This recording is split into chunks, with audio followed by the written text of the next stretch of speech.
Now that we've studied probability basics, we're going to now turn our attention to random variables and see how we can use probability to model random events. And there are two basic types of random variables. One are discrete random variables, and they occur when there are a discrete or specific number of possible outcomes to a random event. By contrast, some random variables are continuous, where any type of result is possible. For example, if you look down below, discrete random variables have a finite number of outcomes, such as the 6 outcomes of rolling one die. By contrast, continuous random variables have an infinite number of outcomes, such as the times recorded in a race. And in this video, I'm going to talk about the 3 different types of discrete random variables: multiple, geometric, and binomial. And then I'm going to talk about continuous random variables. Let's first look at multiple outcomes when we have a discrete number of possibilities. And to calculate expected value when you have multiple outcomes, we multiply each outcome by its probability, and then we add those results. And we also calculate variance in a similar fashion. And I have an example here for you. Suppose you're playing a game of chance, and there are 3 possible outcomes: either earning 11 points, earning 7 points, or losing 5 points. And then each has a probability associated with it. So your least likely outcome is your 11 points, whereas your most likely outcome is -5. So how do you calculate expected value? You take each outcome and multiply by its probability. So we'll take the first outcome of 11 and multiply by its probability 1/6, and then we'll add to that 7 times its probability 1/3, and then add to that the third possible outcome, -5, and its probability. And when you calculate all that arithmetic out, you get 1.667 points. So in this game of chance, the expected return on any one trial is 1.667 points. And you'll never actually get that number of points on any one trial, but in the long run, that would be your average number of points per trial. Let's now calculate the variance. And to calculate variance, it's going to be very much like what we did earlier in the year. We're going to take each outcome and subtract the mean, so that's sort of the residual. We're going to square that residual and then multiply by the probability. And we're going to repeat that for all 3 outcomes. And when you add the totals, the variance turns out to be 46.222 in this particular case. And the standard deviation is usually the more revealing number, the number that's usually associated with a random event. And you simply square root the variance to get the standard deviation. And in this particular example, the standard deviation turns out to be 6.799, and again, the units here are points. So in this game of chance, the expected value is 1.667 points, but there's a lot of variety, and that's reflected in the standard deviation of 6.799 points. The last idea is how to handle adding or subtracting random variables. So suppose that you're playing 2 different games, and game X has some expected value in standard deviation, and so does game Y. The expected value of the sum or the difference of those 2 games will be the sum or the difference of each expected value independently. So you simply add or subtract expected values as you would intuitively. Something slightly different happens when you look at the variances. If you want the variance of a sum or difference, you always add the variances, whether or not you're adding the results of the games or subtracting the results of the games. And that's because once you add more events into a random scenario, the variance will always increase. It will never decrease. And we'll see that play out when we do some simulations in class. So keep in mind that you never subtract variances, and also you never add or subtract standard deviations. We'll always be working with variances when we combine multiple random variables. Let's now turn our attention to discrete random variables when there are only 2 possible outcomes, and they are called Bernoulli trials. One of them is geometric, and the other one is binomial. And the key idea when you have a discrete random variable with only 2 possible outcomes is that we're going to denote P as the probability that we're going to have a success, the thing that you're looking for occurring. And then also Q will be the probability of failure, so the probability of that thing not occurring. And keep in mind that P and Q always will add up to 1. When you're waiting for your first success in a random event, that's called a geometric model. For example, suppose that you're conducting a blood drive and you're waiting for your first B negative donor. The probabilities that that donor occurs in the first, second, or third donor that arrives is a geometric model. And what I've provided here for you is a picture of a geometric model if the probability of success is 0.3. In other words, 30% of people in a community have B negative blood. So that's the probability that somebody will show up with that blood at your blood drive. And notice here that the probability that your first donor is B negative is the height of this bar, which is 0.3. And that's because the probability is 0.3. Now, what's the probability that your first B negative donor will be the second person who shows up? That will be the height of this bar. And it turns out to be 0.21. And here's why. To get that first donor to be your second person, you need somebody who's not B negative to arrive first. That's 0.7. And then you need the second person to arrive to have B negative, and that's 0.3. And when you multiply those two events together, you get 0.21. In similar fashion, the probability that your first B negative person is the third one who shows up will be this height, which is 0.7 times 0.7 times 0.3. And in this graph, it continues off to the right here. The probability that your ninth person is your first B negative donor, that will be 0.7 to the eighth times 0.3 to the first. And even though we've only shown these first 9 bars, this distribution continues on forever to the right, because it's quite possible that you don't get a B negative donor until your 15th or your 20th or your 30th donor. A couple of things to notice about this distribution. First of all geometric distributions are skewed right. The probabilities descend to the right and you have a tail off to the right. Also, the expected outcome, the expected time when you're going to achieve your first success, is 1 over p. And in this problem, p is 0.3. The variance is q over p squared. So in this problem, it's 0.7 over 0.3 squared. And then the standard deviation is just the square root of that earlier result. And these 3 items are just something you'll have to memorize. The derivations of these expressions involves using infinite series. And we can do that at some point in class if you're interested. Let's now turn our attention to the binomial distribution. Here, rather than waiting for our first success, we're going to count the number of successes we have in a certain number of trials. So when you count your successes in a certain number of trials, you're using a binomial model. So, for example, going back to our blood drive, if in your blood drive you're counting the number of B negative donors in the first 18 donors, rather than waiting for your first one, that would be binomial. And here are some examples of what the binomial distribution looks like for various probabilities. Suppose that the population of B negative donors is only 10%. Then you're quite likely to get very few donors out of 18. You can still possibly get 18 out of 18, but the probability is very, very slight. Now, as your proportion of B negative donors in the population grows, the distribution takes on a little more symmetry. And then if the probability of a B negative donor is really, really high, you're going to very likely get a lot of donors out of your first 18. And the chance of getting just a few donors out of your first 18 is very, very small.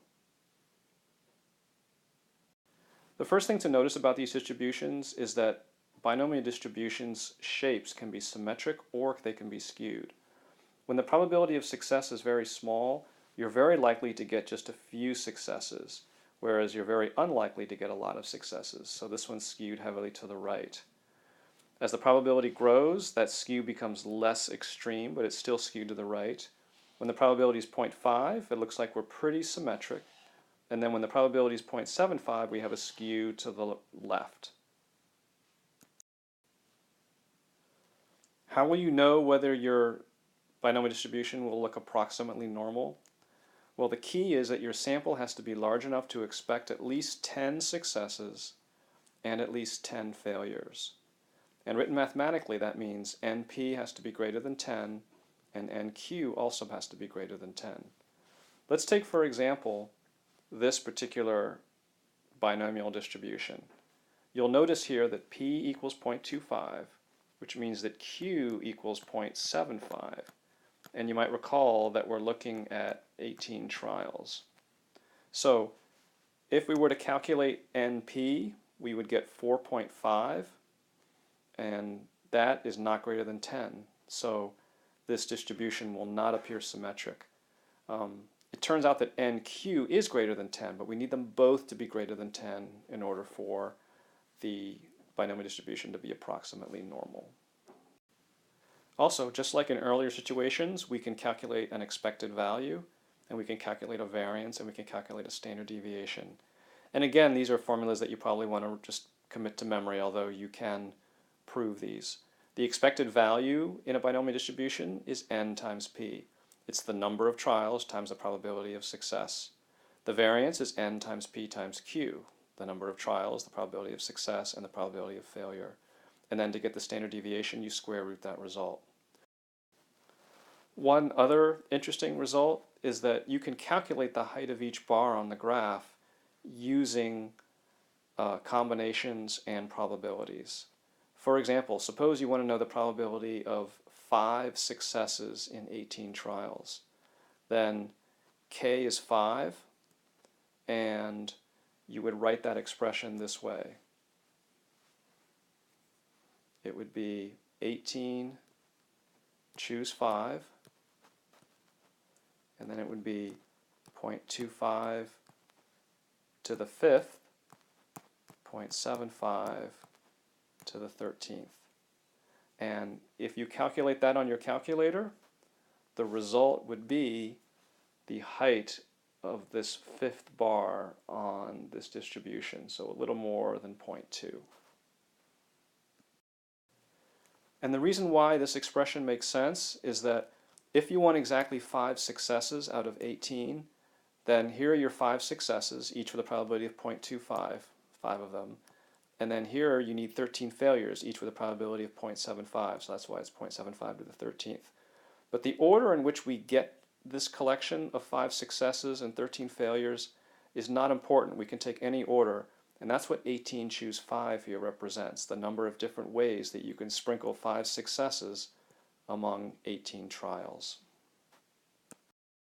So let's now look at how to actually calculate some geometric and binomial probabilities. The first thing you want to think about when you're faced with a situation that has either successes or failures is to decide whether the situation calls for a geometric model or a binomial model. And remember, if you're waiting for your first success, it's a geometric model. If you're counting your successes in a certain number of trials, that's binomial. And then once you know which model you're using, you want to decide whether you're looking at a specific probability or a cumulative one. And I'll do a few examples for you. In these two graphs, we're looking at a geometric model where the probability of success is 0.3, and you saw that one earlier. And then here's a binomial probability distribution, again with a probability of success being 0.3, but we're looking at 18 trials, kind of like those blood donors from before. All right, so suppose we're asked to calculate the probability that our first success occurs on our 4th trial. Well, waiting for your first success means you're geometric. And we're trying to get essentially the height of this bar. And to do that on your calculator, you can find the geometric PDF, and it's in distributions on your calculator. And you want to put in these arguments. 0.3, that's the probability of success. And then 4, that's when you want to see your first success. And your calculator should give you 0.1029, which is the height of this bar. Now suppose you want to calculate the probability of your first success occurring on or before the 4th trial. So now we want to add this bar, that bar, and that bar all together. Now we could do them individually and add the results, but your calculator allows you to do it more efficiently. You can find geometric CDF, again in distributions. And if you put in the ingredients 0.3 and 0.4, it should calculate a result of 0.7599. And that is the sum of the heights of these 4 bars. Suppose now you want to calculate the probability of getting 4 successes in 18 trials.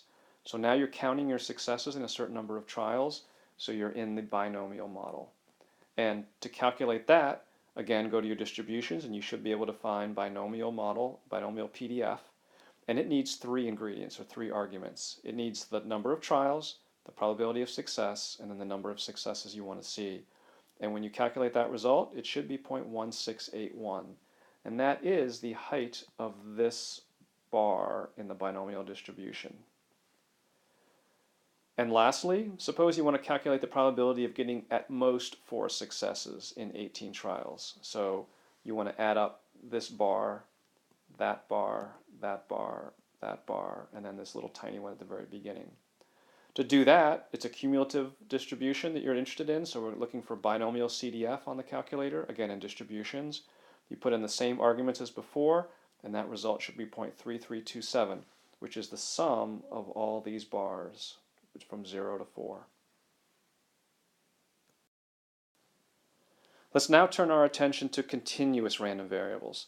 So we'll no longer have a discrete number of outcomes, but we'll have a continuous number of possible outcomes or an infinite supply of outcomes, and we'll see how to handle those random variables.